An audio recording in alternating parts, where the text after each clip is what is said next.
This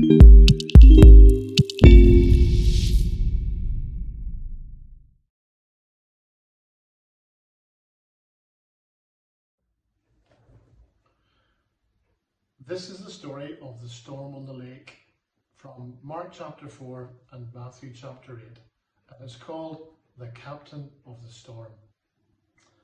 The sun was going down. The air was warm and still. "Let's go across the lake," Jesus said to his friends. Jesus had been helping people all day, and now he was tired. So they left the crowds at the shore and set out in a small fishing boat. Jesus climbed into the boat to take a nap. As soon as his head touched the pillow, he fell fast asleep. It was a beautiful evening. A gentle breeze rustled the sails. The friends were chatting happily as they headed out into the middle of the lake. Everything was perfect, just right for a nice quiet sail. They were only about halfway across when, out of nowhere, whirling winds swept across the lake, fierce and strong, like a hurricane. A blinding flash of lightning lit up the sky. Thunder roared overhead.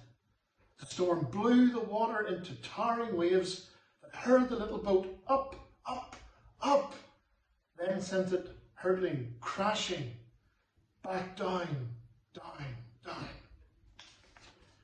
The fishing boat was blown and buffeted and tossed and turned, back and forth and up and down and left and right and round and round. And in the middle of the storm, Jesus was sleeping. Now, Jesus' friends had been fishermen all their lives, but in all their years fishing on this lake, they had never once seen a storm like this one. No matter how hard they struggled with their ropes and sails, they couldn't control the boat. This storm was too big for them. But the storm wasn't too big for Jesus. "Help!" they screamed. "Wake up! Quick! Jesus!" Jesus opened his eyes. "Rescue us! Save us!" they shrieked. "Don't you care?" Of course Jesus cared. And this was the very reason he had come, to rescue them and to save them. Jesus stood up and spoke to the storm. "Hush," he said.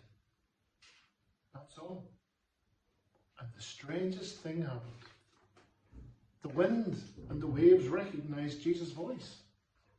They'd heard it before, of course. It was the same voice that made them in the very beginning. They listened to Jesus and they did what he said. Immediately the wind stopped. The water calmed down and it glittered innocently in the moonlight and lapped quietly against the side of the boat as if nothing had happened. The little boat bobbed gently up and down. There was a deep stillness and a great quiet all around. Then Jesus turned to his wind-torn friends. "Why were you scared?" he asked. "Did you forget who I am? Did you believe your fears instead of me?" Jesus' friends were quiet as the wind and the waves.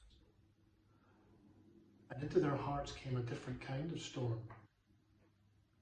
"What kind of man is this?" they asked themselves anxiously. "Even the winds and the waves obey him," they said, because they didn't understand. They didn't realize yet that Jesus was the Son of God. Jesus' friends had been so afraid they had only seen the big waves. They had forgotten that if Jesus was with them, they had nothing to be afraid of. No matter how small their boat or how big the storm.